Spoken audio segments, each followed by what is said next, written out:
ተመልካቾቻችን እንዴት ከረማችሁ? ይህ በየሳምንቱ ወደ እናንተ የሚደርሰው የሕይወት ምስክር ሳምንት የቴሌቪዥን ዝግጅታችን እነሆ ጀመረ።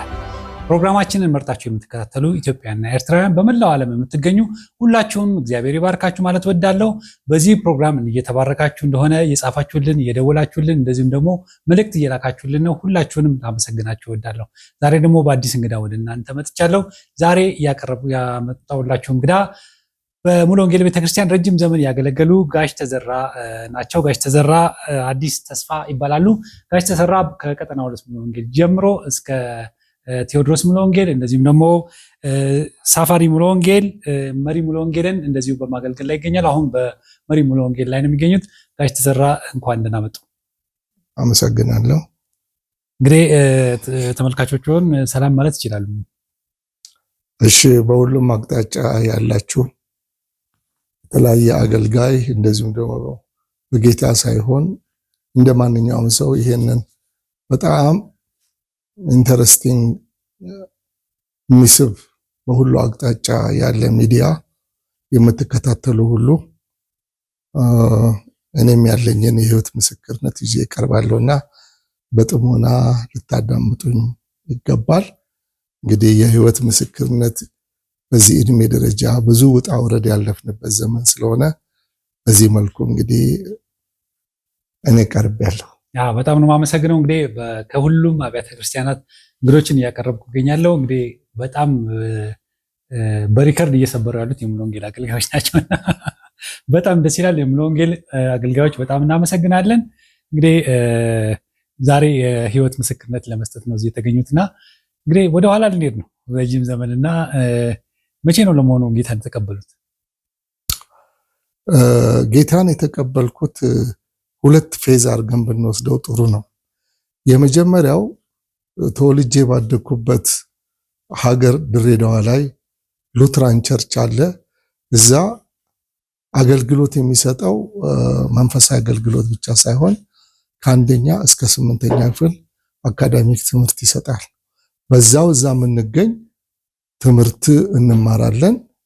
ነገር ግን ትምህርት ተምሮ ብቻ መሄድ ሳይሆን ጠዋትና ከሰዓት በኋላ ጸሎት ቤት አለ፣ እንገባለን፣ እንማራለን።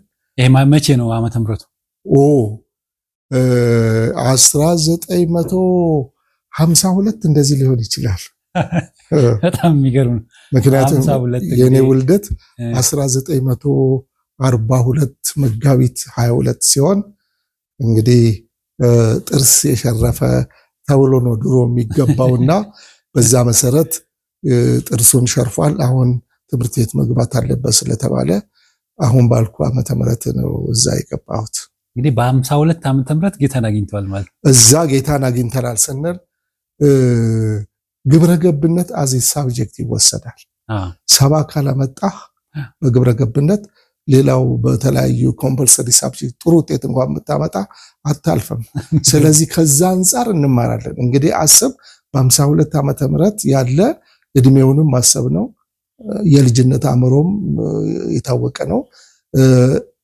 የመጽሐፍ ቅዱስ ግን ትምህርት ከሉትራን ቸርች የሚገባውን ወስጃለሁ። ያ የህይወትና የባህሪ ለውጥ ባያመጣም የሞራል እንትን ስለሰጠ በዛ ትምህርት ቤት ተምረው የሚያልፉ ሁሉ ዲሲፕሊን ናቸው። ስለዚህ አሁን ያኔ ወንጌል የሰሙበት እንጂ ጌታን የተቀበሉበት ጊዜ አይደለም። ጌታን ተቀበሉ የሚለንም የለም፣ እንደዛ የሚባልም የለም። እንሰማለን፣ እንማራለን፣ እንሄዳለን። እና የሚሰሙትን ነገር አምነውት ነበር የሚከተሉት ወይስ ትምህርት ብቻ ስለሆነበት ነበር? ትምህርት ስለሆነ እንቀበላለን። ግን ከዛ ከተማ ውስጥ የመንግስት ትምህርት ቤቶች እኛን ለየት የሚያደርገን የዛ ትምህርት ቤት እንዲያውም በወቅቱ ጸረ ማርያም ነው የሚባለው። እንዳሁኑ ጴንጤ የሚባል ነገር የለም፣ ጸረ ማርያሞች ይባላል። ወለኛ ከሱም ችግር የለም። ዞሮ ዞሮ ሁሉም ከኮሚኒቲው የሚመጣ ሁሉ ኦርቶዶክስም ሙስሊምም አሉ። እንማራለን፣ እንሄዳለን። ያ በልጅነት የተቀረጸ ነገር ራስን ይገዛል፣ ይቆጣጠራል፣ ዲሲፕሊን ትሆናለህ። እንደሌላው ወጣቶች አጥፊም አይደለንም። እንግዲህ ድሬዳዋ ራሱን የቻለ ካራክተር አለ እዛ አካባቢ እና እንደዛ አይነት አይደለንም። እኛ ለየት ያለን ለማለት ነው። ይሄን ያደረገው ምንድነው? መጽሐፍ ቅዱስ ትምህርቱ ነው እንጂ ለህይወት ጌታን ተቀብያለሁ እንደምለው አይደለም። እንግዲህ በጣም ደስ ይላል። እኔ ከመወለዴ 13 ዓመት በፊት እርሶ ወንጌል ሰምተዋልና በጣም ደስ ይላል። አሁን እንግዲህ ያው የህይወት ምስክርነት ነውና ይሄ የተወለዱ እንደ ቤተሰቦቹ ምን ይመስሉ ነበር? የልጅነት ዘመኑ ምን ይመስል ነበር? ከልጅነት ጀምሮ ስለ ቤተሰቦቹም ስለ ራሱም ይተርኩልን። መድረኩን ሰጥቼዎታል። በጣም ደስ ይላል። እንግዲህ ባክስትሪህን ማወቅ አሁን ላለህበት ደረጃ መድረስ አንዳንድ ጊዜ በሰለጠነው ዓለም ውስጥ ወንጀለኞች ጥፋት በሚያጠፉበት ጊዜ እንደኛ አገር ወንጀል ለማስለቀቅ ብዙ ቶርች፣ ዱላ አይነት ነገር አይደለም። ባክስትሪን ቁጭ ብለው ሳይካትሪስቶች ያዳምጣሉ። እንዴት አደግ፣ ምን አይነት ፋሚሊ አደግ፣ የት ትምህርት ቤት ተማርክ፣ ጓደኛ ምንድነው ይላሉ። በዚህ መሰረት ሰውየው አካል ላይ ጉዳት ሳይደርስበት ከዛ ከተናገረው ንግግር ላይ ያ ሰው ማን ነው የሚለው መረጃ ይሰጣቸዋል ማለት ነው። ስለዚህ ጥያቄው ትክክል ነውና እኔ እንግዲህ ከአቶ ሐዲስ ተስፉ ከወይዘሮ ተዋበይ ታረቀኝ በ1942 መጋቢት 22 ቀን ተወለድኩ። አባቴ በኤርትራና በትግራይ ድንበር ላይ ኢሮፕ የሚባሉ ጎሳዎች አሉ። ብሔሮች ወይ የምንላቸው ኢሮብ ነው። ኢሮፕ የሚባሉ ቋንቋቸው ለየት ያለ ነው። ትግርኛም አይደለም ወይም ደግሞ እንደማንኛውም እንትን አይደሉምና እሱ በጣሊያን ጊዜ አጎቱ ስለወጡ ሀጎስ የተባሉት እሳቸውን ተከትሎ ለመፈለግ ሲወጥ ጣሊያን ይዘዋል። አባቴ ልጅ ስለነበረ በዛን ጊዜ እነሱን ተከትሎ ሲመጣ የእንግሊዝ መንግስት ደግሞ እየገባ የጣሊያን መንግስት ደግሞ እየሸሸ ሲመጣ ቁርጭምጭሚቱ ላይ በጥይት እንደተመታ ይነግረኛል። እንግዲህ አማርኛ አይችልም፣ ትግርኛም አይችልም ከዛው ከሀገሩ ቋንቋ በስተቀር። ስለዚህ ያ ሰው የት ይሄዳል? አሁን የተማርኩበት ትምህርት ቤት ሐኪም ቤት ነበር ለካ በፊት። በኋላ ግን አሁን ትምህርት ቤት የሆነው አበባ ደስታ የሚባሉ ትልቅ ሰው አሉ። ጃንሆይን ጠይቀው ትምህርት ቤት ያለ ማድረግ ፈለጉ። ጃንሆይን ፈቀዱላቸው። የቲቺንግ ማቴሪያል አሟልተው ሰጧቸው።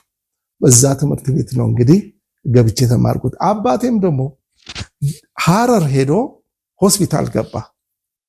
በዚህ ጉዳይ መድኃኒት ከትግራይ ሐረር ከትግራይ በጥይት ስለተመታ እና ለሕክምና ብለው እዛ ወሰዱት።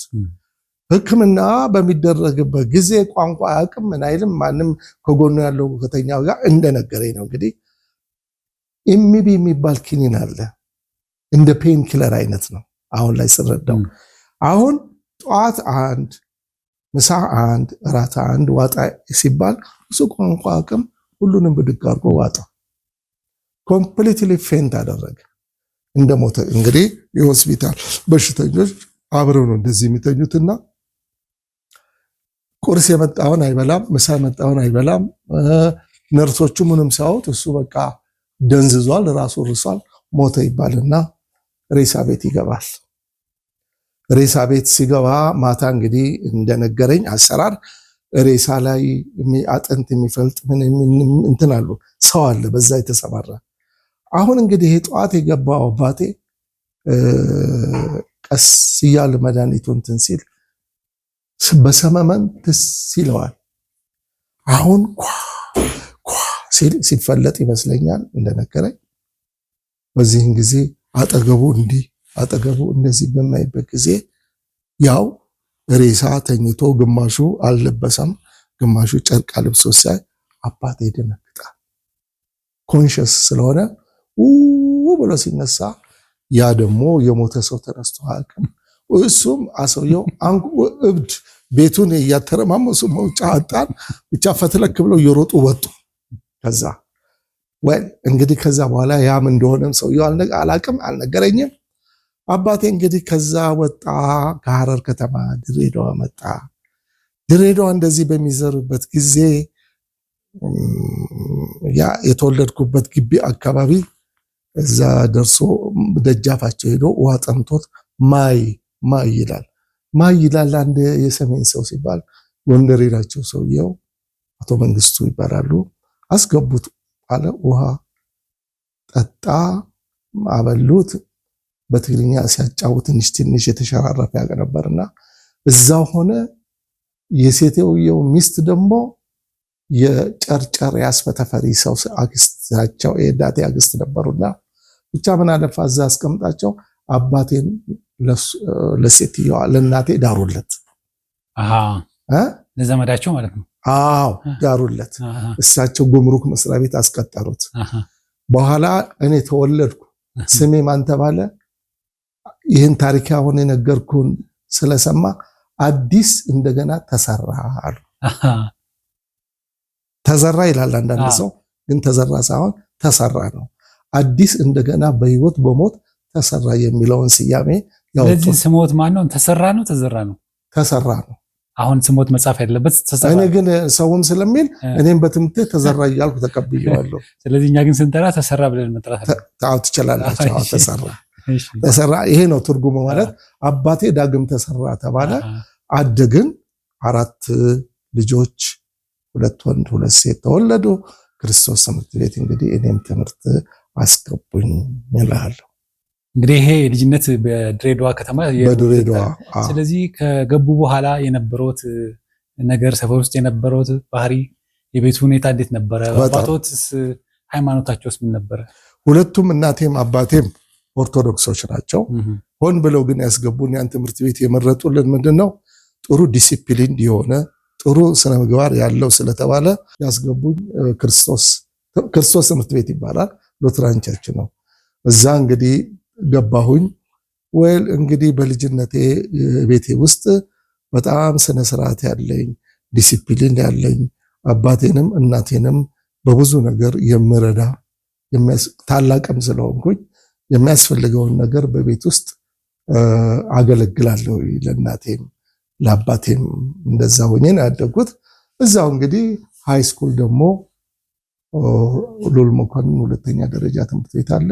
ወደዛው ደግሞ ከ9ኛ ክፍል ደግሞ ጀምሬ እስከ 12ኛ እዛ ተማርኩ።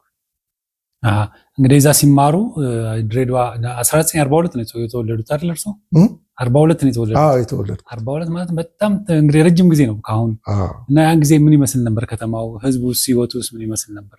1942 መቼም ሐረር ከተማ ደግሞ የቀዳማዊ ኃይለ ሥላሴ ገዢ የነበሩበት ከተማ ነው። እዛ ራስ መኮንን አባታቸው በኋላም ደግሞ እሳቸውም ደግሞ የተወለዱት ኢጀርሳ ጎሮ የሚባል። ስለዚህ ያን አካባቢ እንደው የተለየ ትኩረት የተሰጠው ይመስላል። ምን ይመስል ነበር? ያ እንግዲህ አገር ስትመለከተው የተለያየ የውጭ ዜጋና በሀገራችን ያሉት ብሔር ብሔረሰብ ተብሎ አሁን ያው በሀገር ደረጃ የሚጠራው ድሬዳዋ የፍቅር ሀገር ናት። ይሄ ዘረኝነት የሚባለው እንኳን በዛ ዘመን አሁን የቅርብ ጊዜ መጣ ነው። በዛን ጊዜ ከውጭ ዜጎች እንግዲህ ሶማሌ አለ፣ ግሪክ አለ፣ አርመን አለ፣ ጣሊያኖች አሉ፣ አረቦች አሉ፣ ከውጭ ማለት ነው። ከኛ ከሀገራችን ደግሞ የሁሉም አይነት ብሔረሰብ አለ። ሀገሪቱ የንግድ ሴንተር ናት። የባቡር መስመር ጅቡቲ ድረስ ስላለ የተለያየ ውጭ ዜጋ የሚራገፍበት ጊዜ ነው። ይሄ ክርስቲያን ነው፣ ይሄ ደግሞ ኦርቶዶክስ ነው፣ ይሄ ፕሮቴስታንት ነው ወይም ደግሞ የዛ ነው የዚህ ዘር የሚባል ነገር እኛ አናቅ፣ በጭራሽ አናቅ። ለሙስሊም በዓል ላይ ሁሉም የሙስሊም በዓል ጋር ልብስ ሲገዛላቸው ለኛ ይገዛልናል። እዛ እነሱ ጋር ደግሞ ከብት ፍየል ሲታረድ ይታረዳል፣ እኛም ጋር ደግሞ እናርዳለን። ዘሴምቲንግ እኛ ጋር የኛ በዓል ደግሞ ሲኖር የክርስቲያኖቹ ሲባል ደግሞ ልክ እንደነሱ አብረን በዓሉን በስነ ስርዓት እናከብራለን። ሌላው ህዝቡ በጣም የሚተማመን ነው።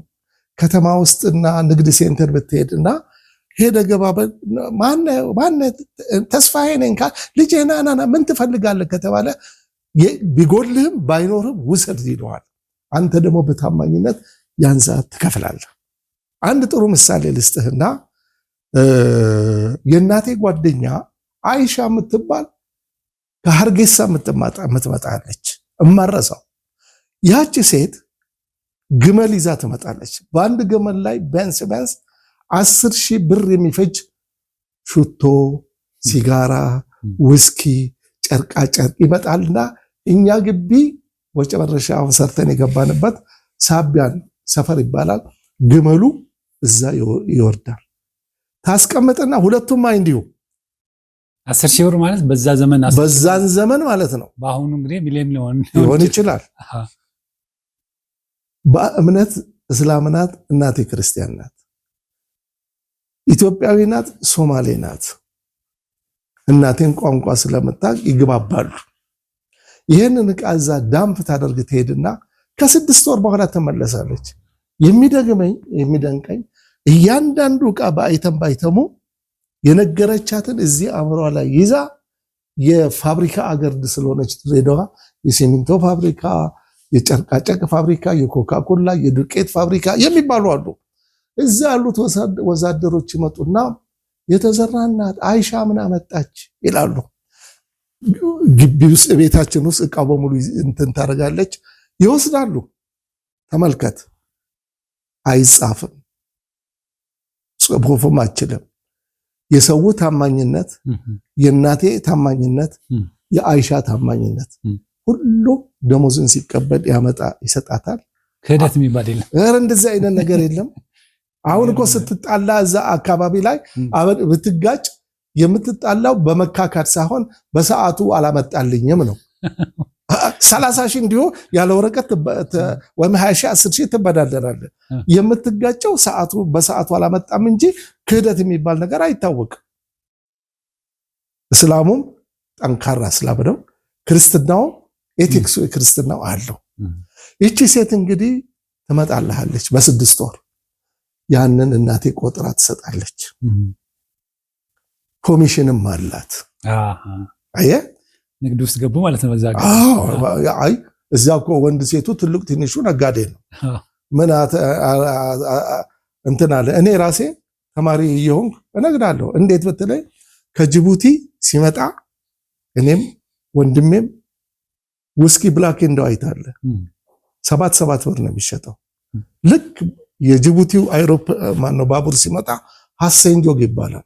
ሐሰን ጆግ ለምን ተባለ ካልከኝ ሐሰን የሰውየው ስም ነው። ጆግ ማለት አቁም ማለት ነው። እያመለጠው ባቡሩ ሲሄድ ሐሰን ጆግ ሐሰን አቁምልኝ ማለት ነው። ስሙም ባቡሩ ሐሰን ጆግ ተባለ። ብዙ ስሞች እንደዚህ ናቸው። አላበዴ፣ ቀፊራ፣ ለጋሃሬ፣ መልካ ጀብዱ ሁሉም ትርጉም አለ። ያው በሙስሊሞች ባገሩ እንትን ነው እና በዛ መሰረት እንግዲህ መተማመኑ አለ። 1969 እስኪደርስ ድረስ እቺ ሴት ትነግዳለች።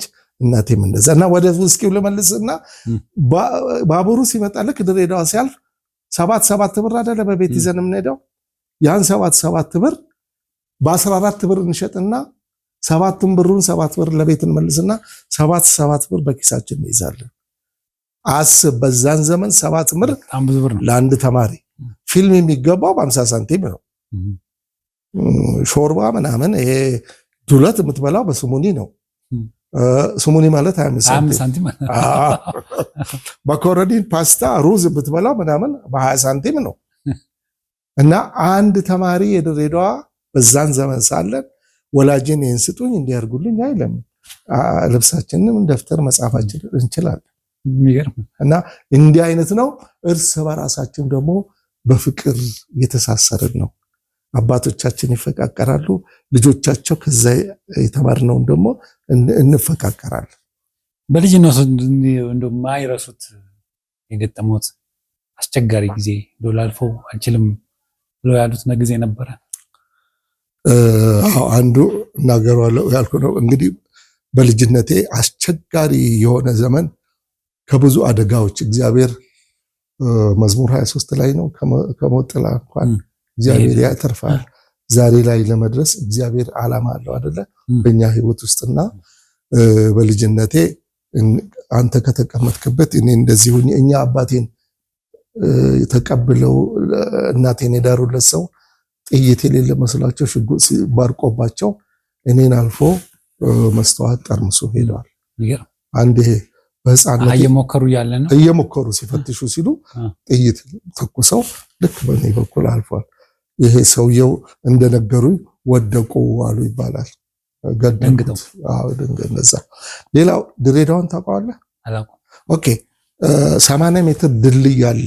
መጋላ የሚባለውንና ከዚራ የሚባለውን የሚለይ አለ። ግራና ቀኝ ግማሹ ቱርክ ነው ግማሹ ጣሊያን ነው የሰራው ይላል። ካብ ይባላል። በጣም ወደ ታች መሰረት አድርጎ ጎርፉ ዘሎ ወደዛ እንዳያጠፋ ኃይለኛ ጎርፍ ነው የሚመጣው 80 ሜትር ጎን ሙሉ። በዛን ጊዜ በጋሪ እኔ ሆስፒታል አባቴ ሊወስድ ሲል ፈረሰኛው ውሃ በጋሪውና በአባቴ ዘሎ አልቁ ገልባብጦ ወሰዳቸው ሲባል አባቴም እኔም ባለጋሪው ተርፈናል። ይሄ ሁለተኛ ማረሳው ነው። ሶስተኛ ደግሞ በመኪና ከድሬዳዋ ላይ ሳይሆን ካደኩም በኋላ አደጋዎቹን ላሳይ ብዬ ነው። መኪና ኮምቦልቻ ላይ ተገልብጦ ሁላችንም ተርፈናል፣ ምንም አልሆነ። ሌላው መጥፎ እንትኖች ኢንሲደንቶች ከዛፍ ላይ መውደቅ፣ ተራራ ላይ ድሬዳዋ ልጅ አይቀመጥም።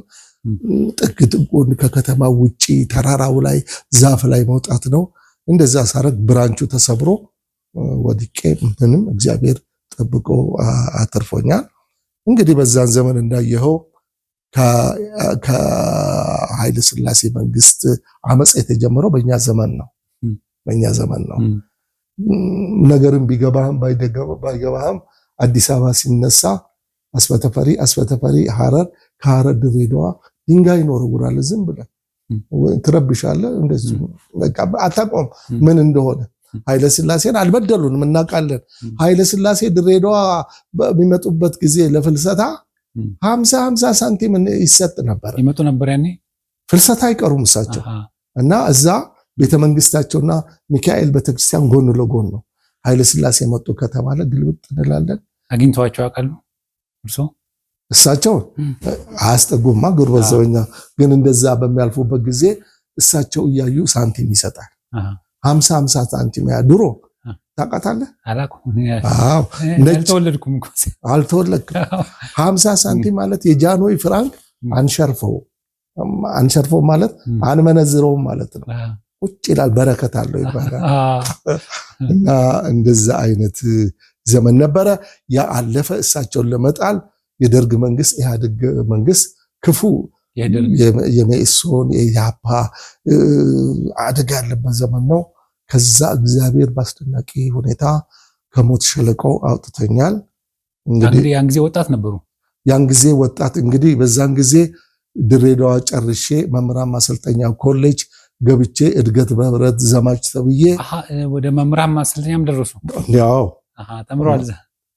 በትምህርት ደረጃ መምህራን ማሰልጠኛ ኮሌጅ እኮ ያን ጊዜ ነው። በደረጃ እንመጣበታለን። እሺ መምህራን ማሰልጠኛ ኮሌጅ በመጀመሪያ ዳይሬክት መጣውና አጋዚያን የሚባል ትምህርት ቤት አጋዚያን ዛል እንዴ እዚህ አዲስ አበባ ያለው ነው ማለት አዲስ አበባ ነው። ከድሬዳዋ መጣው አይደለ? ከዛ ልክ እዚህ ገባሁ። ከለውጡ በፊት ማለት ነው። ከለውጡ በፊት 60 ከድሬዳዋ ነኝ እንግዲህ 64 ኮምፕሊት አደረኩኝ። 65 አዲስ አበባ መጣው። አገሩንም ምኑንም አቀ የለም። ያረፍኩባቸው ቤተዘመዶች እንደዚሁ ጋምብል ያደርጋሉ። በትምህርት ቤት ሲዞሩ እነዚህ እዚህ ትምህርት ቤት አለ አጋዚያን ሴቶች አሉ ምናምን እያሉ እነሱ ይለግፋሉ እዛ እና እኔ ማስታወቂያ ሳይ አንድ መምህር እንፈልጋለን አሉ። አይኔን ጣልኩበት እዛ ላይ። እነሱ ሌላ ነው ሚሽናቸው። እዛ ሄድኩኝ። ያው እግዚአብሔር ለማስተማር ነው አይገቡት እርሱ እኔ ያው ለማስተማር እንጂ ለመማር አይደለም። ኮምፕሊት አድርጌያለሁ። እኔም አንድ ብዙ እንትን ወገንም የለኝም። አጋዚያን እኮ እኔ ልጆኝ የማውቀው የሀብታም ልጆች ነበር የሚማሩት። ትክክል። ሜክሲኮ ያለው ሜክሲኮ አንድ አለ፣ አባወራን አንድ አለ፣ ነፋስ ስልክ አንድ አለ። እኔ ሜክሲኮ ያለው ብቻ ነው ማለት 22 ዓመት ሰርቻለሁ። በኋላ እንመጣበታለን። እና እዛ ገባሁ። ልክ እንግዲህ ከዛ በኋላ ልክ መፈንቅለ መንግስት በኃይለ ሥላሴ ሊያደርጉ ሲሉ እኔ መምህራን ማሰልጠኛ አፕላይ አድርጌ ደግሞ ከትምህርቱን ትቼ እዛ ገባሁ። ከዛ ደግሞ እድገት በህብረት ዘማች ነው። ለውጥ መጣና ማለት ነው። ለውጥ መጣ። እድገት በህብረት በኋላ ነው ቆይቶ ነው። የለውጡን ጊዜ እንዴት አለፉት እርሱ? ማለት የኃይለ ሥላሴ ሲወርዱ ማለት ነው። የኃይለ ሥላሴ ጊዜ ዘመን እንግዲህ በጣም ረብሻ የበዛበት፣ አንዴ እንገባለን፣ አንዴ እንወጣለን፣ አንዴ እንገባለን። የተማሪውን ካራክተር ቢሄቪየሩን ሁሉ አበላሸው፣ ሰነፍ አደረገው። በየቤቱ ቁጭ እያለ ጫት መቃም አይነት ነገር መጣ። ለአፒታይት ለትምህርት ያለ በሙሉ ተዘጋ። እንግዲህ ከዛ በኋላ ደግሞ ደርግ ላይ ደግሞ ምን መጣ? ሜሶንና ኢሃፓ የሚባል ነገር መጣ። ይሄን ጊዜ እርሶ አጋዚያን አስተማሪ ነበሩ። ወጥቼ እድገት በህብረት ዘመቻ ሄጄ ኢቫኩዌት አድርጌ ድሬዳዋ ተመለስኩ። ነው የለውጡ ጊዜ ማለት እድገት በህብረት ለውጥ ከመጣ በኋላ የደርግ ፕሮግራም ነው። ልክ ኃይለ ሥላሴን ሲያወርዱ እርሶ የት ነበሩ? ኃይለ ሥላሴ ልክ እንደወረዱ እኔ አዲስ አበባ ነበርኩ። የመጀመሪያ በእሳቸው መንግስት ስራ የጀመርኩት 65 አካባቢ ነው። አብዮቱ 66 ፈነዳ፣ እሳቸው እንትን አሉ። እኔ ደግሞ በ67 ደግሞ መምህራን ኮሌጅ ገባሁ። እድገት በህብረት ዘመቻ ሄደው አሉ። ከዛ ደግሞ ተማሪ ኢቫኩዌት እያደረገ ተመልሼ የት ሄድኩኝ? ድሬዳዋ። ከዛ በኋላ ነው ተመልሼ እንደገና ከአብዮቱ በኋላ ትምህርቱንም የጨረስኩት በባዮሎጂ። እድገት በህብረት ዘምተው ከሆነ እንደዛ ላይ ብዙ የሚወራ ታሪክ አለ። በተለይ ደግሞ ደርግ ጠንቋዮችን አይወድም ነበርና እድገት በህብረት የሄዱት ዘማቾች ብዙዎቹ በጠንቋዮች ተጎድተዋል። አንዳንዶቹም ደግሞ የገደሏቸው ተማሪዎችን ገድሏል የሚባል ወሬ ሰምተውት ከሆነ ያኔ እርሶስ እንዴት ገጠመው? እንግዲህ እንደ ሀገሩ ይለያያል የምንሰማው። ግን ይሄ ወሬ ሰምተውታል? ትክክል እሰማለሁ። አንዳንዱ ከባላባት ጋር ይጋጫል። አንዳንዱ ልችሎ ኤክስትሪም ደግሞ ከከልቸሩ ወጣ ያለ ነገር አንዳንድ አግሬሲቭ የሆኑ እንትኖች አሉ ተማሪዎች። ግን የኛ ኮምቢኔሽን እንዴት ነበረ መሰለ? ከተለያየ ዩኒቨርሲቲ ከመምህራን ከሃይ ስኩል እንደዚህ ነው። እኔ የሄድኩበት ቦታ ኤሉባቡር ክፍለ ሀገር በደሌ የሚባል አውራጃ፣ ወረዳው ደግሞ ጫራ፣ መኪና አይቶ የማያውቅ እልም ያለ ደን ውስጥ ያለና እግዚአብሔር ገነትን አዳምና ሔዋን የፈጠረ ቦታ ይመስላል። ደኑ፣ ጉሬዛው፣ ሁሉ ነገር ኔቸር ስታየው ብር አያውቁም፣ 10 ብር አያውቁም። እንዲህ አይነት ቦታ የነበረ ሞቃታማ ሰው እንደዚህ በቃ ሳጣራ ቤት ተሰርቶ እዛ ውስጥ ነው። አንድ ብርድ ልብስ አንድ አንሶላ ተሰጠን። የለበስነውም ቱታ ነበረ። ከዚህ ከአዲስ አበባ ተሰጥቶን በእንትኑ ነው። ይሄን ነው ይሄ ምንድነው የሚባለው የደርግ መኪና ሎንቺና የለም ያኔ። ይሄ ትልቁ መኪና ሃይፋም የሚባል ነበረ። አልመጣም። ይሄ ትልቅ በጎማው ራሱ እጅግ በጣም ትልልቅ የሆነ አንድ ስም አለው ብቻ። ጫካ መንገድ እኮ የለም። ጫካ እየጠረማመሰ በወንዙ ውስጥ እየሄደ እዛ ቦታ ሄድ ያለው እዛች ቦታኛ የደረስንበት አንድ 10 አለቃና 2 ፖሊስ ነው። ሌላ ነገር የለም። እምነታቸውን በዛ ቦታ ስንመለከት ስሙ ሙስሊም ይባላል እንጂ ይሄን ያጠበቀ ክርር ያለ ነገር የላቸው እና እጅግ ደስ የሚል ያሳለፍነው። እኛ ከማንም አልተገጨን። እንዲያውም ይሄን ነው ልንቀለብ ይመስላል ስታው። ለምን የደርግ አተር የሰጠን ሽሮ አይጥ ነው በልቶ የጨረሰው። ከወር ፍየል፣ በግ፣ በሬ እየተበላጨ እንትን አለ። እንደ አቅማችን ግን የመሰረተ ትምህርት በማስተማር ሽንት ቤት ቆፍሮ በማሳየት 1 ዓመቷን እሷን ጨረስናት። ሰው ተቀበላችሁ? በደንብ ተቀበለ። ባላባት አንድ ኢድሪስ ፋጂ የሚባል ነበር በዛ ቦታ ላይ። ሁሉ ፈላጭ ቆራጭ ነው፣ ያስራል፣ እስር ቤት አለው፣ ሁሉ አለ። ያው እንግዲህ የደርግ ልጆች መጡ ሲባል እሱም ደነገጠ።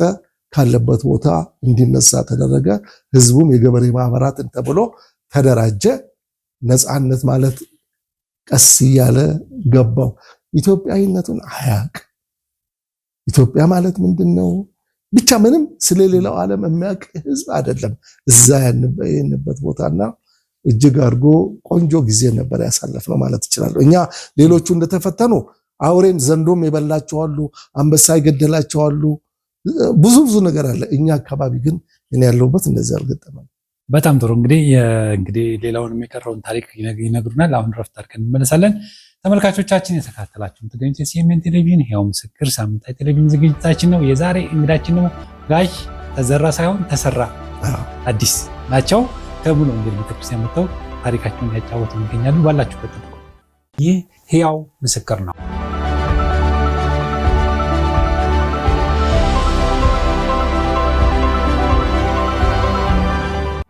ተመልካቾቻችን ከረፍት ተመልሰናል። የተከታተላችሁ የምትገኙት የሲኤምኤን ቴሌቪዥን ሕያው ምስክር ሳምንታዊ ቴሌቪዥን ዝግጅታችን ነው። ከረፍት በፊት እንዳቀረብኩላችሁ ጋሽ ተሰራ አዲስ የድሮ ዘመን በተለይ ደግሞ የእድገት በህብረትን እየነገሩን ያቋረጥኩት እድገት በህብረት እንግዲህ ጥሩ ደርግ ብዙ ጊዜ መጥፎ ሰራ በሚለው ነው የሚታወቀው እና ብዙ ጊዜ ባደረጋቸው መጥፎ ነገሮች ይታወቃል። ግን አንዱ የሰራቸው ጥሩ ነገር በጣም የተሸለመበትም መሰረተ ትምህርት ነው።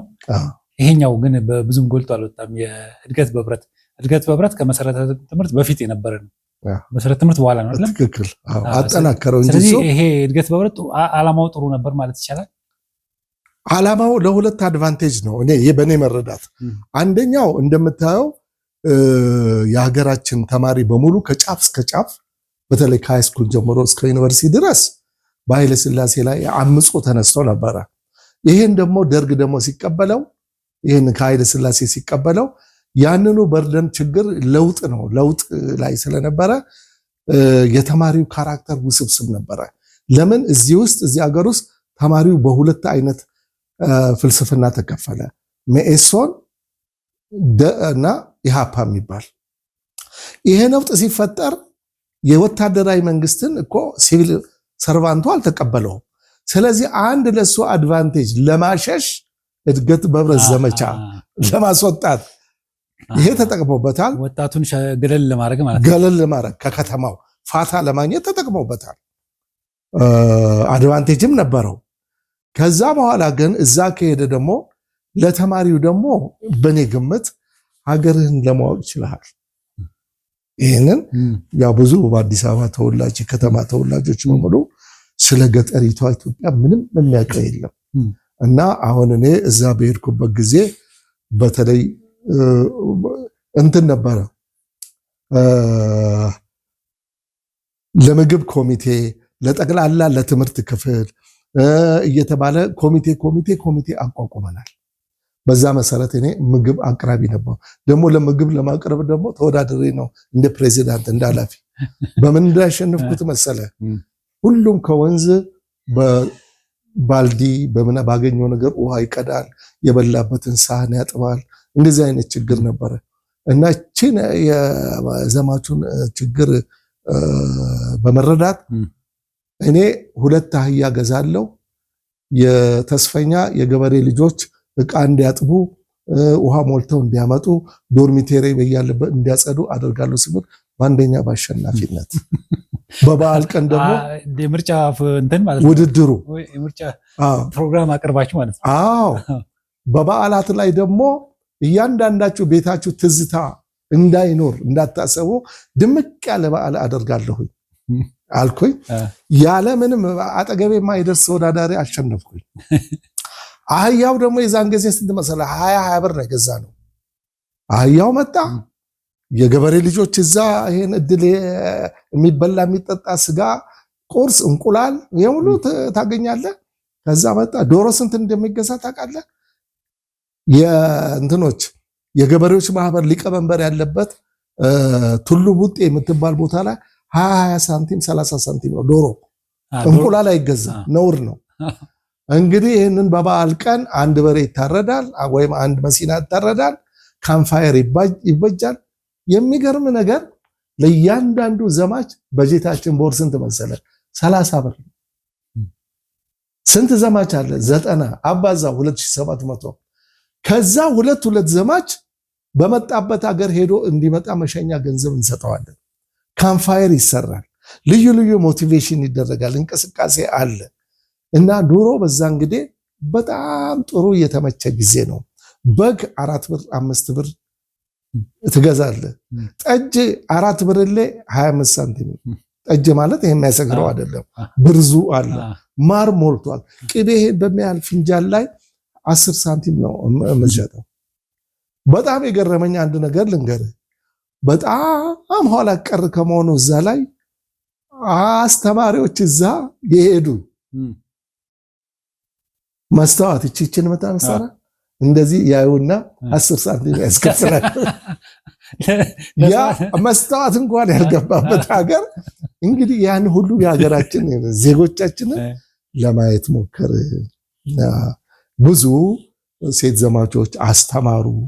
ብዙ ነገር የአመለካከት ጊዜውም ሰፊ ባይሆን ትንሽ የአመለካከት እንትን ለመለወጥ ተሞክሯል። አይ በጣም ደስ ይላል። እሺ ከዛስ እንዴት ሆነ? ወደ መጡ ተመልሰው ወደ ድሬዳዋ መጣው። ማነው ተመልሼ መጣው። ታፍታው ነው የመጡት ወይስ ጨርሰው? አዎ በሁሉ ዘማች እየጣለ መጣ። ለምን 1967 የካቲት ላይ ነበር ዘመቻ፣ 68 ደግሞ ደገመው። እንዲህ ብሎ ዘማች ደግሞ እንዴት ይደገማል? ለአንድ ዓመት ተበለን ይልልህና ሁሉም ኢቫኩዌት ይባላል። አደረግን። ድሬዳዋ ስመጣ ሰፈሬ ውስጥ ያሉ 11ዱም ከኮሌጅም ከሃይስኩልም ያሉን ተገናኘ። ተመልሰን ተገናኘን። ከዛ በኋላ ለካ ሲሰባሰቡ በሙሉ የሃፓ ሴል ምንድነው አንድ ወረቀት አለ ብቻ ረሳሁት አለቀውም። ብዙ ዲሞክራሲያ ነው ዲሞክራሲም አለ ደግሞም አንዳለ ያንተ አነባለ ሴል ተፈጠረና ጥናት የሚባል ነገር መጣ።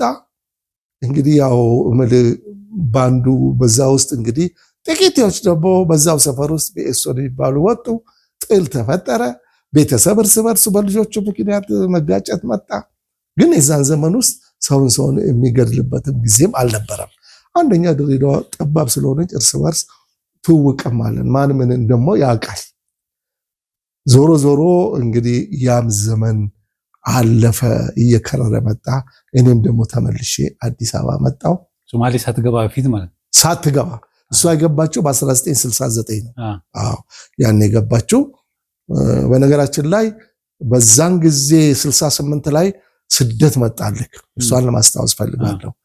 የማረሳው ነገር 1968 ኤርትራ ነፃ ትውጣ የሚል አነጋጋሪ መጣ። እኛው ኢህአፓ ውስጥ ነው የሚባለው። ከዛ በኋላ ኢህአፓ ገብቶ ነበር እርሶ እንዴ? በሴል ተያዝኩ እያለ አንብቤ ያለው ግን የክርስቶስ ትምህርት ቤት ኢንፍሉዌንሻል ስላለኝ እንደዛ አይነት ጌታ የለም እግዚአብሔር የለም የሚል ሊቀበል ውስጤ አልቻለም። ግን ያ ስለዚህ አሁን ይሄ ከዚህ በፊትም ሌላም ሰው ጠይቄ ነበርና ይሄ እግዚአብሔር የለም የሚለውን ነገር ከደርግ ቀድሞ ኢህአፓን ያመጣው ማለት ይቻላል። ደርግ እኮ ምን ያውቃል ስለ ማርክሲዝም ሌኒዝም የሚያውቀው የለም። ያመጡት እኮ ከአውሮፓ የመጡት የሜሶንና የእንትኖና ፊሎሶፊውን ያመጡት እንጂ ደርግ ምን ያውቃል?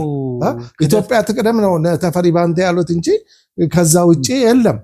አንድ እጅ ለእጅ ተያይዘን እኔን ነው የሚለው። ይሄ ደግሞ የመደብ ትግል ምናምን መሬት ላራሹ ያለው እኮ ተማሪው ነው ያለው። ስለዚህ ይሄ ክደቱ የመጣው በኢህአፓ ነው ማለት ምንም ጥያቄ የለም። ዳይሌክቲካል ማቴሪያሊዝም ማኦ ሴቲንግ ቮሊዩም 1 ቮሊዩም 2 ቮሊዩም 3 አንብቡ እየተባለ ይነበባል። ሁሉ ኤቭሪቲንግ ኢዝ ማተር። ስለዚህ ከዛ ውጪ አምላክ የለም የሚባልበት ጊዜ ነው። የኔ ደግሞ ደካማ ገነዛ ስለነበርኩ አብሬ ስላላቸው በብዙ ነገር መተባበር ስለሌለ አንድ ስም ወጣልኝ። ቄሱ ማርክሲስት አሉኝ። ቄስም አይደለም ማርክሲዝም አይደለም ሃርምለስ አሉኝ። እዛ አሉ። በነገራችን ላይ የሚያሳዝነው 11 ነበርን፣ ከ11ዳችን 2 ነው ያለን ማለት በዛን ጊዜ ተገደሉ ወይስ በዛው መንገድ መንግስት የገደላቸው ያሰራቸው የታመሙ ብዙ ነገር አለ እና ከዛ ሸሸሁልህና የሸሹታውን በነጭ ሽብር ምክንያት ነው ማነው ሽብር ነው? አዎ በዛን ዘመን ሲነሳ እነከሌ ልጆች ተባለ። ኢንፎርሜሽን ቤት እናቴ ሰማች። ከዚህ ቤት ጥፋልኝ አለች። ሄድኩኝ። ወንድሜ ጅጅጋ አስተማሪ ስለነበረ ወደሱ ሄድኩኝ። ልክ ወደሱ ሲሄድልህ አንድ የሚያስደንቅ የእግዚአብሔር ጥበቃ ነው። አይኔ ይሄን ፖይንት እንዴት ይዝልኝ ነው። ከድሬዳዋ ሐረር፣ ከሐረር ወደ ጅጅጋ በምንነሳበት ጊዜ ነጠላ ጫማ፣ ሲምፕል ሱሪ፣ ሸሚዝ ነው ያደረኩት። መታወቂያ ምናምን የለኝም፣ የተማሪም የለኝም፣ የነዋሪነትም የሚባል የለም። ከዛ በኋላ በምንሄድበት ጊዜ ሕፃን ልጅ ከአባት ከእናቷ ጋር ቁጭ ያለች ልጅ እንደዚህ ነይ ወደ ነይ ስላት እሷ ከፊት እኔ ከኋላ ያለችው አሻፈረኝ አለች። ልክ ካራማራ የሚባለው ሰምተዋል? ካራማራ ሶማሌና ኢትዮጵያ እነሱ ተራራው ላይ ወጣው ብዙ ሰው ያለቀበት ቦታ ነው። እዛ ስንደርስ ከባድ ፍተሻ አለ። ማን ነው የሚፈለገው? የአባዎች ልክ እዛ ሰው አይገርምህም? ያቺ ልጅ አባቷን እናቷን ትታ ወደ እኔ መጣች። እኔ አቀፍኳት። ገቡ ደህንነቶች፣ ሲቪል የለበሱ ምኑም ገቡ። ከዛ በኋላ ሲታይ ሰውየውንም እናትየውን አወረዱት። ወንዶች በሙሉ እስር ቤት ገቡ። አባት ናቸው እሱ ተብሎ ልጅቷን ያሱ። እሷም ዝም ብላ አጠገቤ ላይ ተለጠፈች። ይሄ ብዙ ጊዜ በህይወት ያረሳው። ስለዚህ ልጅቷ ባትኖር ሊታሰሩ ነበር ወይ? ምንም ጥያቄ የለም። የታሰሩ ሰዎች ይልቆቋቸው ምን አላቅም። ብቻ አለ። መኪናው ሲቀጥል ከኔ ላይ ተነስታ እናቷ ላይ ሄደች። ይሄ በህይወቴ ዘመን ማረሳው ነው። እዛ ጅጅጋ ገባው። ከጅጅጋ ደግሞ ስገባ ትርምስምስምስ ይላል። ጅጅጋ በሁለት የተከፈለች ናት። ሰሜን ደቡብ ይባላል። ሰሜኑ ሶማሌ ነው፣ ደቡቡ ደግሞ ሌላው አማራው ምኑ ሁሉ አለ ይመስለኛል። ከዛ በኋላ ደግሞ ትርምስምስ ሲል በመኪና ተሳፍሬ ሀርጌሳ፣ አዎ ቀብሪ በያ ቅርብ ናት። ቀብሪ በያ ኢትዮጵያ ግዛት ናት። እዛ ደረስኩልና ከአንድ አክስቴ ልጅ ጋር ደግሞ ተገናኘን። እንጥፋ ተባባል። እሱ ስኩል ዳይሬክተር ነው። እኔ ሃርምለስ የሀፓም ብሆን ብቻ የሀፓሙን ትልቅም ትንሽ ትፈልጋለህ። ከዛ ተያዝንና ሀርጌሳ ቮልስ መኪና አለው ሊጠፋ ስንል በመነጽር ታየ። አሁን አመለጥንልና ተመልሰን ማናት አሁን የነገርኩ ቀብሪ በያ ደረስን። እሱ ታሰረ። እኔ በመኪና ላይ ጫት ተጭኖብኝ ሐረር ገባው። ከሐረር አስበተፈሪ፣ ከአስበተፈሪ ተነስቼልህ ደግሞ የት መጣሁኝ? ደብረ ዘይት፣ ከደብረ ዘይት ደግሞ አዲስ አበባ መጣሁ። አንድ ትልቅ ታሪክ ድንገት ደግሞ እዛ ላይ እዛ አጋዚያን መጀመሪያ ገብቼ አስተማርኩ አላልኩህ?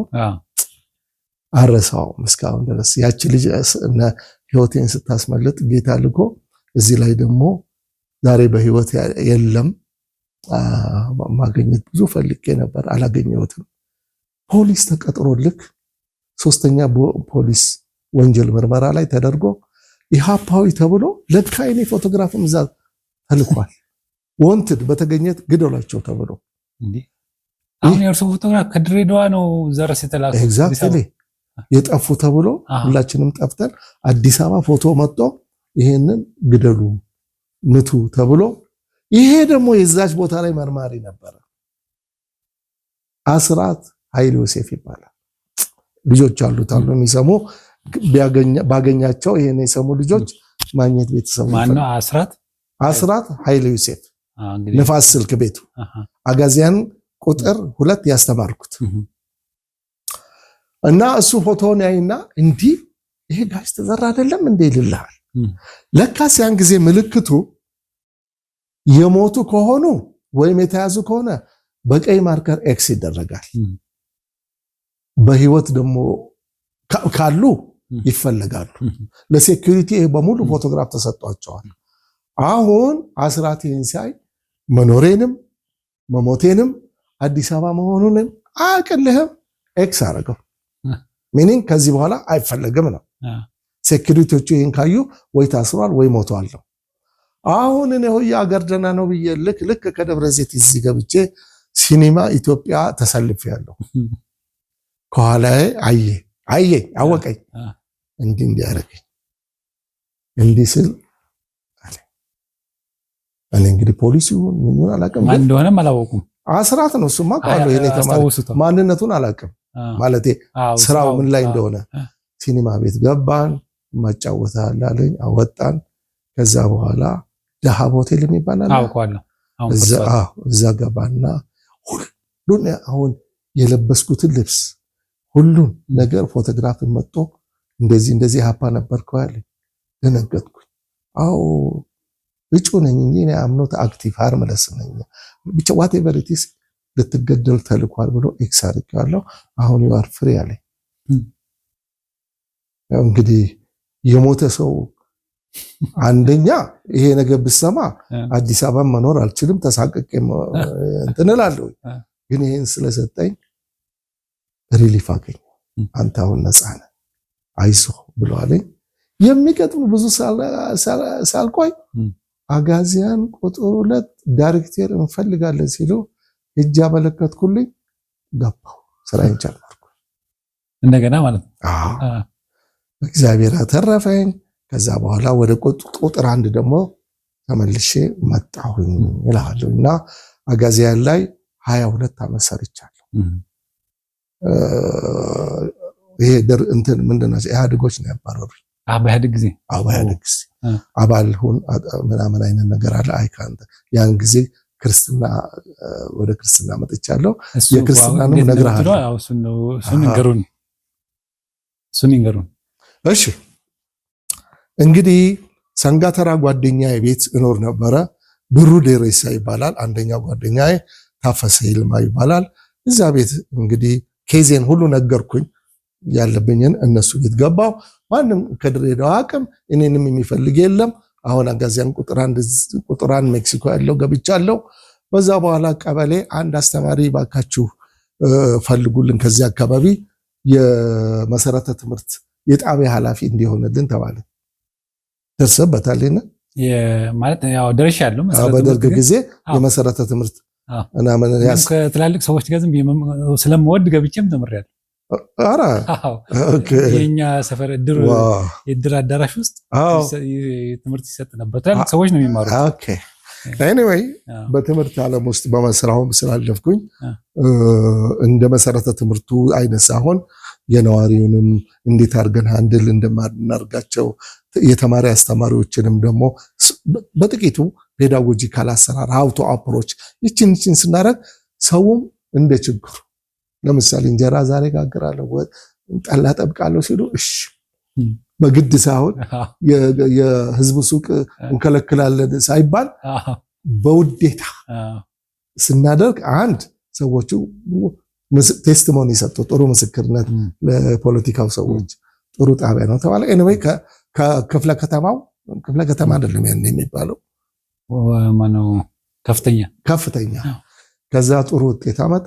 እንደ ሰውዬ ለምን ቤት አንሰጠውም? እኔ ቤት እኮ የለኝም ነበር። እግዚአብሔር ሲረዳኝ 2 ክፍል ጸዳ ያለች የራሷ ግቢ አገኘሁ። ከዛ አገኘሁኝ።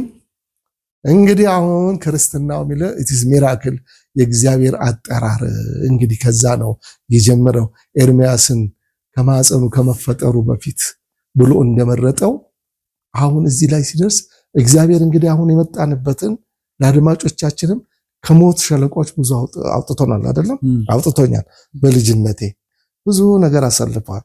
ጓደኞቼ ብዙዎቹ አልቀዋል። አም ዘ ኦንሊ ክርስቲያን በዛ ውስጥ አሁን ያለውትና እንዴት ክርስትናው መጣ ሲባል እዛ ቤት ውስጥ እያሉ የቀበሌው ጸሐፊ ነበርኩ። በስህተት ስልክ ሰው ቤት ትደውላለህ አይደለም? አዎ ያኔ ስህተት የተለመደ ነው። እቺ ማዞሪያው ግን የሚያቀኝ የማቀው ሰው ግን ስልኩን አላቀው።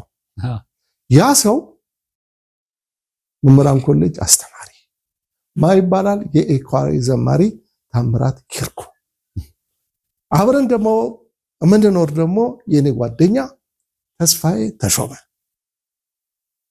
እሱ ደግሞ አብረን ኖራለን። እሱም የሳይኮሎጂ መምህር እዛ ላይ የነበረ ናቸውና አሁን ምንድነው አንዳንድ ጊዜ የእግዚአብሔር ነገር የሚያስደንቅ ነው።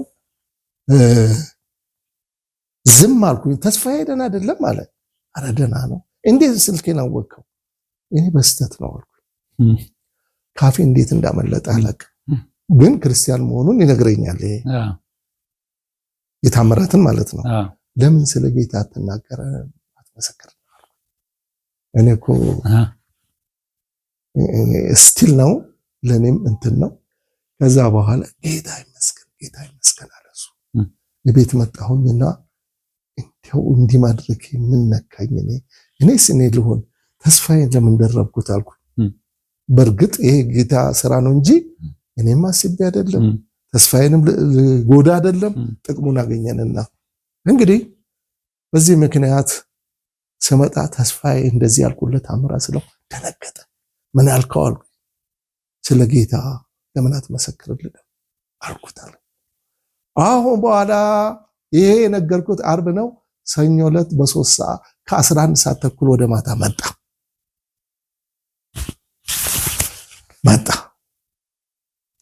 ሁለተኛ ጢሞቴዎስ ምዕራፍ 3 ግንቦት ወደ 25 11 ሰዓት ተኩል ቤታችን መጣ። 1980 ዓመተ ምህረት ሁለተኛ ጢሞቴዎስ ምዕራፍ 3 የመጨረሻው ዘመን አነበበ። ሰሚት አደረኩ። እቀበላለሁ ቀበሌ ውስጥ ነው መሰለው ለብዙ ነገር ታጭቻለሁ። ኢሰፓም እንዲሞላ ተደርጓል።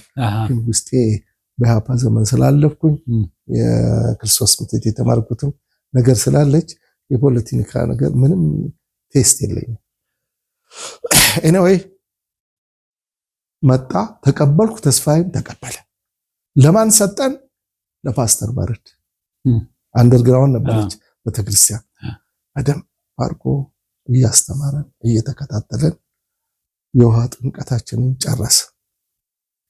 በኋላ እንግዲህ የሚገርም ነገር በዛን ጊዜ በጣም ባለውለታ ናቸው ለሙሉ ወንጌል ቤተክርስቲያኖች በሙሉ እንትን ቃለ ሕይወትና መካነ ኢየሱስ በደስታም በሐዘንም የማይረሳ ውለታ ያደረጉ ናቸው። እኛ እዛ እየሄድን ነበር የምናመልከው እንጂ ቤተክርስቲያን ሙሉ ወንጌል አልነበረችም። የት ቃል ይሁን ጌጃ አባባ ኪዳን ያሉበት ጠዋት እንሄዳለን። ቄስ አስፋው ደግሞ አምስተኛ ደግሞ አሉ። ጥቁር አንበሳ ጋር ምንድነው የሚባለው? ኤሳይም እዛ እንሄዳለን። በቃ እንዲህ እያልን እንትን አለ። በኋላ ልክ የመጀመሪያ ቀን መካነ ኢየሱስ ስንሄድ በተስፋዬ ጋራ ሰው ግልብጥ ብሎ እሱም መምህር ነው እኔም መምህር ሁሉ ያቀናል። የቀበሌ ተመራጭ ሁሉ ያቀናል። ምን ሊሰሩ መጡ ብሎ አንተ ሰው ሁሉ አፈጠጠብን። ምንድነው ነገሩ? ቦታን ቀየር ተባባለ። የት ሄድን? ቄስ በሊና ያሉበት 5 ኪሎ 6 ኪሎ አዎ። እዛ ስንሄድም ያው ተማሪ የሚያውቃል የሰፈርም ሊያውቅ ይችላል። አሁንም አንተ ከማን ነው የምንሸሸው? ወንጀለኞች አይደለንም። ከማን ነው አልና ቤት ቁጭ ብለን ዲስከስ አደረገን። እግዚአብሔር ቤት ነው የመጣ ነው። አንተ እንዴት ነው ስለው እሱም ለካ ሴንት ጆሴፍ ነው የተማረው። እኔ ደግሞ ከድሬዳዋ ሉትራን ቸርች ነው። መሰረታዊ እውቀት አለን ስለ ጌታ በደንብ የተለወጥን ባልነው።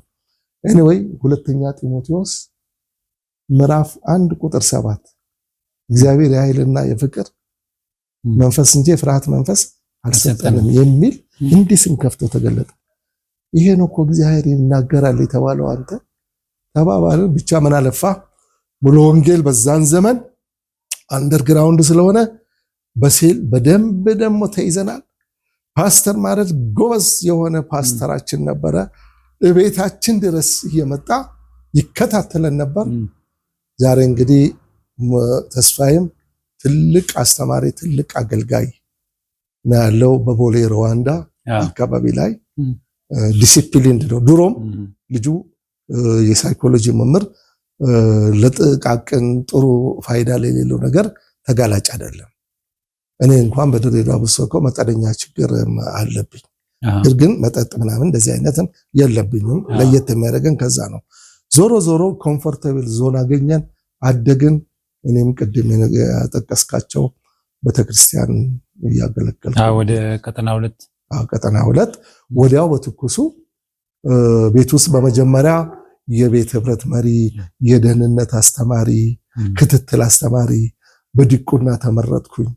ከዲቁና ደግሞ ቴዎድሮስ ጸሎት ቤት ሽማግሌ፣ ከቴዎድሮስ ሽማግሌነት ደግሞ ወደ መሪ በቦታ መቀየር፣ ከመሪ ደግሞ ሴሜት፣ ከሴሜት ደግሞ አሁን ሳፋሪ ሽምግልና ኦልሞስት ወደ 30 ዓመት አገልግያለሁ። አሁን በጋብቻ አማካሪ እና አስተማሪነት እጩዎችን አገለግላለሁ። በጣም ነው የማመሰግነው። እንግዲህ ጋሽ ተሰራ ከመጨረሻችን በፊት የረሱት ነገር ወይም መናገር የሚፈልጉት ነገር ካለ ጥቂት ደቂቃዎች ስላሉን እሱን ደርሶ ልስጥ። እንግዲህ አሁን ስታየው የሙሉ ጊዜ አገልጋይ ነኝ እያሉ የሚጠይቁ ሰዎች አሉ። የሙሉ የግማሽ የሚባል ነገር የለም። እንዲያመልኩኝ እንዲያገለግሉኝ ነው ያለው የእግዚአብሔር ፍቃድ። ስለዚህ እኔ ስታይ አሁን ከነገርኩ ጀምሮ 37 ዓመት ቀጥ ብዬ እያገለገልኩ ነው ያለው። 37 ዓመት በአገልግሎት ላይ አንድ ጥሩ ነገር ልስጥ። እግዚአብሔር ጊዜ ሰጥቶናል። ይህ ጊዜያችን ምንድነው? በመክብብ 3 ላይ 28 ጊዜ የሚል አለ። በአንድ አህዛብ ላይ በተደረገው ጥናት 80 ዓመት ዕድሜ የነበረው ሰው ሲጠና 23 ዓመት በእንቅልፍ 16 ዓመት በተለያየ ስራ 10 ዓመት ፎርማል ኢንፎርማል ኤጁኬሽን 6 ዓመት በጨዋታ 6 ዓመት በመብላት 5 ዓመት በእግር ጉዞ 3 ዓመት ከትንሽ እስከ ትልቅ ህመም 2 ዓመት ልብስ በማውለቅ በመቀየር 2 ዓመት ደግሞ በመጸዳዳት ሲደመር 73 7 ዓመቱ ምን ሰራ ካልከው ምንም አልሰራ። ወደኛ እናምጣ። እግዚአብሔር ጊዜ የሰጠን ለምንድን ነው? ለምንድን ነው እግዚአብሔር የሰጠን? እንድንሰራበት ነው። እግዚአብሔር የተመሰገነ ይሁን። አሁን ጡረተኞች ቁጭ ብለው መኪያቶ በመጠጣት ወዲያ ወዲህ ይላሉ። እኔ እግዚአብሔር ለዚህ አላዘጋጀኝም። በሙሉ ከመደበኛ ስራዬ ላይ በትምህርት ቤት አሁን በስራ ዓለም ውስጥ ስታይ አጋዚያን ቁጥር 1 አጋዚያን ቁጥር 2 ሰላም ህጻናት ማሳደጊያ ቬኖቬል የሚባል በርዕሰ መምህር ሰርቻለሁ። በሄድኩባቸው በሙሉ የእግዚአብሔር ስራ እንቅስቃሴ አድርጌያለሁ። ቬኖቬል አስተምረዋል። ኤግዛክትሊ እኔ ልጆች እዛ ነው የተማሩት። መጀመሪያ ልጅ 2 ዓመት ነው የሰራሁት። ካዛንቺስ ማለት ነው። ካዛንቺስ እዛ ሰርቻለሁ። አብዛኛውን ደግሞ ልጄንም አስተምረዋል ማለት ይሆናል እንግዲህ አላውቅም። ዳይሬክተር ሆኜ ነው እዛ ያው አንዱም ይሄው ካሜራማኑ ነው እንዴ? ኦኬ። እና ከዛ ሰላም ህጻናት ማሳደጊያ ኦርፋን ድርጅት ነው። የእግዚአብሔር ስራ በደንብ ተሰራ። ከዛ ስፓርታይም እንሰራለን ብትለኝ በኮሚኒቲ ውስጥ በእድር ክርስቲያኖችን በማደራጀት ኤጌን ደግሞ በሶፕ ሰፖርት ፎር ጀርመን ውመን ኤንድ ኦልደር አሶሲዬሽን በዛ ውስጥ ቼርፐርሰን የቦርድ በኢትዮጵያን አውትሪች ሚኒስትሪ የቦርድ ሰብሳቢ በዚህ ታይት ነው። እግዚአብሔር ይመስገን። እና በጊዜ መጠቀም አለብን አይደለ? ይጠይቃል እኮ እግዚአብሔር። አንተ ማን ነህ? የት ነው ያለኸው? ምን ሰራ ተብለን ዮናስ እንደተጠየቀ እንጠየቃበታለን አይደለ? እንደዚሁ አይድል ፐርሰን ሆነ ከሆንክማ ህሊና ሀገርህም እግዚአብሔርም ይጠይቃል። እድሜ የሚጨምርልን እኮ እግዚአብሔር ለምንድን ነው? እንድናገለግለው ነው አይደለ እንዴ? ስለዚህ በዚህ እድሜ ላላችሁ ሰዎች አዜ ክርስቲያን ወደኋላ ሪትሬት ባናደርግ ጥሩ ነው። እግዚአብሔር ለሁላችንም ታለንት ስለሰጠን በቤተክርስቲያን ለእግዚአብሔር ሕዝብ የምንሞላው ቀዳዳ አለን ብዬ ገምታለሁ። እሺ ጋሽ ተሰራ አዲስ በጣም ነው የማመሰግነው። በሌላ ጊዜ ደግሞ በትዳር አማካሪ ነኝ ብለውኛልና ትዳር ላይ ብዙ መስራት እንፈልጋለን። በተለይ ደግሞ በዚህ ዘመን ትልቅ ተግዳሮት የሆነው በተለይ በክርስቲያኖች ላይ ትዳር ላይ ሰይጣን ቤተሰብን ሲያፈርስ ነው የእግዚአብሔር መንግስት እንደሚፈርስ የሚገምተውና ጥቃት የሚያደርሰው ቤተሰብ ላይ ነውና እዚህ ላይ ደግሞ በደንብ እንሰራለን። ሌላ ጊዜ እንደገና ጋብዞታለሁ። በጣም ደስ ይለኛል። እዛ ላይ እንዲያውም አሁን እንደነገርኩ ኢትዮጵያን አውትሪች ሚኒስትሪ መለስ ወጉ ሰሜን ገበያ አካባቢ ላይ አንድ ኮሌጅ ዘ ኦንሊ ኢን ኢትዮጵያን ባይብል ካውንስለርስ ተብሎ የ3ኛ ዓመት እኔ የሚመጣው ጨርሳለሁ። ብዙ የሚሰራ በጋብቻ ውስጥ አቢዩዝ በሚደረጉ ልጆች ላይ ቢፒዲ ቦርደር ላይን ፐርሶናሊቲ ዲስኦርደር የድንበር ሰበር ግጭት ፍርሃትን እንዴት በትዳር አሁን በነገራችን ላይ አብዛኛው ፍቻ ያለው የት እንዳለ ታውቃለህ? ፕሮቴስታንት ላይ ነው። ዋይ ለምን ተብሎ አለ እንግዲህ እግዚአብሔር ቢረዳን እሱም በደንብ በዝርዝር እንመጣበታለን። ፕሮግራም ይዘን በነፃ መድረክ ወይ ለራሱ ለብቻ ፕሮግራም አዘጋጅተን እንመለሳለን። ጋሽ ተሰራ አዲስ በጣም ነው የማመሰግነው። እግዚአብሔር ይባርክ። ታንኪ አመሰግናለሁ። ስለ ፕሮግራም አደንቃለሁኝ። ለምን መሰለ ይሄ ፕሮግራም ስታስተላልፉ አንዳንድ ጊዜ እዚህ አዲስ አበባ ውስጥ ኢንተርናሽናል ሀገር አቀፍ ቤተክርስቲያን ይላሉ። ሀገር አቀፍ ቀርቶ ብሔር አቀፍም አይሆንም ስናየው። ይሄ አገልግሎት ግን ስሩአውት ዘ ወርልድ ነው። ምን አይነት ሰዎች ይቀርባሉ ስል በእውነት ሳይ በቅርብ ጊዜ እንኳን ጋዜጠኛና ደራሲ ጌታቸው የነ አለምዬ የነ ሀብታም ወይዘሮ ዝማ ማስ ነገር እኔ ፕሮግራምን ሳይ ኖት ይዤ ነው የምቀመጠው። ለምን ኢንፎርማል ኤጁኬሽን ነው እማታገኘው እማትከፍለው ኦንላይን እየተማርክ ነው። አንተንም እግዚአብሔር ይባርክ። ይሄም አገልጋይ አጠገብ ልጅ ነው። እግዚአብሔር ይባርካችሁ። ቀላል አገልግሎት አይደለም። ተመልካቾቻችን የዛሬው ዝግጅታችን በዚህ ይጠናቀቃል። ጋሽ ተሰራ አዲስን በጣም እናመሰግናለን። ይህን ፕሮግራም የተከታተላችሁ ሰዎች ሌሎች ሰዎች እንዲሰሙት እንዲጠቀሙበት እዚሁ ኮፒ ሊንክ እያደረጋችሁ እንድትልኩላቸው አደራ ማለት ፈልጋለሁ። የሚቀጥለው ሳምንት በአዲስ እንግዳ እንገናኛለን። እስከዛ ድረስ እግዚአብሔር ከሁላችን ጋር ይህ ሕያው